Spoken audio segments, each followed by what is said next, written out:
Hello everyone. आज हम CBSE के नवीं कक्षा के बा से हिंदी व्याकरण शब्द और पद के बारे में जानेंगे। शब्द और पद के बारे में, शब्द क्या होता है और पद क्या होता है। भाषा की मूल इकाई ध्वनि तथा वर्ण कहलाती है। भाषा की मूल इकाई जो होती है उसको हम ध्वनि या वर्ण, भाषा की जो मूल इकाई है ध्वनि या वर्ण कहलाती है। हिंदी भाषा में प्रयुक्त सबसे छोटी इकाई वर्ण है। हिंदी भाषा में प्रयुक्त जो सबसे छोटी इकाई होती है ना, छोटी इकाई, उसको क्या कहते हैं? वर्ण कहते हैं। बहुत ही क्लियर से मैं एक्सप्लेन कर रही हूँ, ध्यान से सुनिएगा। क्या है? भाषा की मूल इकाई को ध्वनि या वर्ण कहते हैं। तो हिंदी भाषा में प्रयुक्त सबसे छोटी इकाई क्या है? वर्ण है। वर्ण उस मूल ध्वनि को कहते हैं जिसके खंड या टुकड़े नहीं किए जा सकते, जिसके खंड या टुकड़े नहीं किए जा सकते। वर्ण जो है उस मूल ध्वनि को कहते हैं जिसके खंड या टुकड़े नहीं किए जा सकते।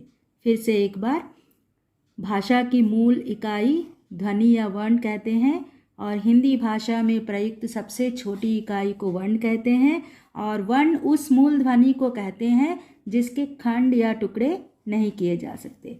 जैसे कि कमल, तो इस कमल में क प्लस अ प्लस म प्लस अ ल अ, ये छह मूल ध्वनियाँ हैं। 6 मूल ध्वनियाँ हैं। 1 2 3 4 5 6 मूल ध्वनियाँ हैं जिसके टुकड़े नहीं किए जा सकते।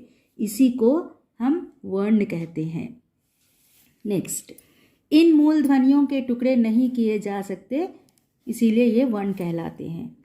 अब आते हैं शब्द के बारे में। 2 या 2 से अधिक वर्णों से बने समूह को शब्द कहते हैं।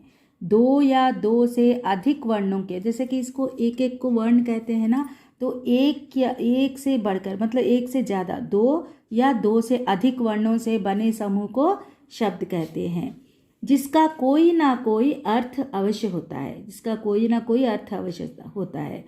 जैसे राम, स्कूल इत्यादि। इसी तरह के बहुत सारे शब्द होते हैं। दूसरे शब्दों में एक या अधिक अक्षरों के योग से बनी हुई स्वतंत्र सार्थक ध्वनि शब्द कहलाती है। तो दूसरे शब्दों में क्या है? एक या अधिक अक्षरों के योग से बनी हुई स्वतंत्र सार्थक ध्वनि को शब्द कहते हैं। जैसे कि राम, इस शब्द में, राम शब्द में 3 ध्वनियाँ हैं। कितने ध्वनियाँ हैं? 3 ध्वनियाँ हैं, और किसी व्यक्ति विशेष की ओर संकेत कर रहा है। ये राम शब्द जो है इसमें 3 ध्वनियाँ हैं और ये जो है किसी व्यक्ति विशेष की ओर संकेत कर रहा है। इसी तरह स्कूल, इसमें 4 ध्वनियाँ हैं जिसका अर्थ है विद्यालय। स्कूल में 4 ध्वनियाँ हैं जिसका अर्थ है विद्यालय। तो शब्दों की रचना, किस तरह से शब्दों की रचना होती है, इसके बारे में जानेंगे। मूलतः 2 बिंदुओं से होती है। इसकी रचना जो है 2 बिंदुओं से होती है। एक है ध्वनि और एक है अर्थ। शब्द की रचना जो है 2 बिंदुओं से होती है। एक है ध्वनि और एक है अर्थ। तो ये ध्वनि और अर्थ, इन दोनों के योग तथा एक या अधिक वर्णों से बनी स्वतंत्र सार्थक ध्वनि को शब्द की संज्ञा दी जाती है। शब्द का एग्जाम्पल दिया जाता है। इन दोनों के योग मतलब ये एक है ध्वनि और एक है अर्थ। इन दोनों के योग से बनी जो है वर्णों के योग से बनी स्वतंत्र सार्थक ध्वनि को शब्द की संज्ञा दी जाती है। अब आते हैं शब्द और पद। शब्द जब एक वाक्य में प्रयुक्त नहीं किया जाता तब तक स्वतंत्र होते हैं। शब्द जो है जब तक वाक्य में प्रयुक्त नहीं किया जाता तब तक ये कैसे होते हैं? स्वतंत्र होते हैं। जब वाक्य में प्रयुक्त होते हैं, जब ये शब्द जो है वाक्य में प्रयुक्त होते हैं, तब ये स्वतंत्र ना होकर वाक्य के लिंग, वचन, कारक और क्रिया के नियमों से अनुशासित होता है। अनुशासित हो जाता है। मतलब जब तक शब्द जो है वाक्य में प्रयुक्त नहीं होते हैं तब तक स्वतंत्र होते हैं, और जब ये वाक्य में प्रयुक्त हो जाते हैं तब ये स्वतंत्र ना हो करके लिंग, वाक्य के लिंग, वचन, कारक और क्रिया के नियमों से अनुशासित होते हैं। मतलब क्या है, ये व्याकरण के नियमों से बंधने से ये शब्द जो है पद बन जाते हैं। क्या बन जाते हैं? पद बन जाते हैं। मतलब शब्द जो है पद कैसे बनते हैं इसके बारे में यहाँ लिखा गया है कि शब्द जब तक वाक्य में प्रयुक्त नहीं होते हैं तब तक ये स्वतंत्र होते हैं, और जब ये वाक्य में प्रयुक्त हो जाते हैं तब ये स्वतंत्र ना रहकर वाक्य के लिंग, वचन, कारक और क्रिया के नियमों से अनुशासित होते हैं। ये व्याकरण के नियमों से बंधने से ये शब्द जो है पद बन जाते हैं। अब आते हैं परिभाषा, डेफिनिशन। सो वाक्य में प्रयुक्त शब्द ही पद कहलाते हैं। वाक्य में जो भी शब्द होते हैं वो ही पद कहलाते हैं। जैसे मोहन गया, इसमें मोहन शब्द होते हुए भी इस वाक्य में क्या है, मोहन जो है एक शब्द है।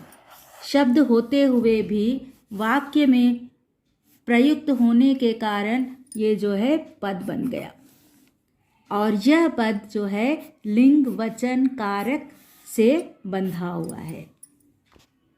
अब आते हैं शब्द और पद में अंतर। शब्द जो है वर्णों के योग से बनता है। वर्णों के योग से शब्द बनता है। पद क्या होता है, वाक्य में प्रयुक्त शब्द ही पद कहलाते हैं। जैसे कि ये वर्णों के योग से ये शब्द बनता है, और यही शब्द जब वाक्य में प्रयुक्त होता है तब पद बन जाता है। दूसरा, शब्दों का प्रयोग स्वतंत्र रूप से होता है, और जब ये शब्द जो है वाक्य में प्रयुक्त होते हैं तो ये जो है सार्थक शब्द समूह जुड़कर शब्द जो है पद बन जाते हैं। मतलब सार्थक शब्द समूह जुड़कर ये शब्द जो है पद का रूप धारण कर लेते हैं।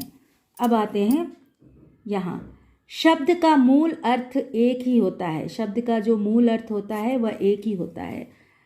यहाँ पर वाक्य में प्रयोगानुसार शब्दों के अर्थ में परिवर्तन आ जाता है, क्योंकि शब्द अनेकार्थी भी होते हैं। जैसे कर, मत, कल, ये सब जो है शब्द के एक एक शब्द के बहुत सारे मीनिंग्स होते हैं, तो अनेकार्थी भी होते हैं, अनेकार्थी।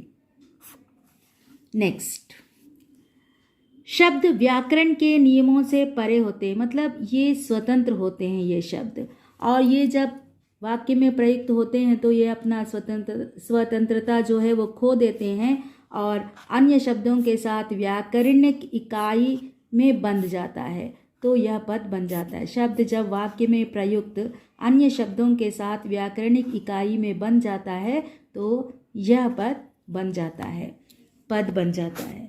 तो आशा है आपको ये समझ में आया होगा, और एक बार वीडियो ज़रूर देखिएगा। फिर मिलेंगे दूसरे टॉपिक के साथ।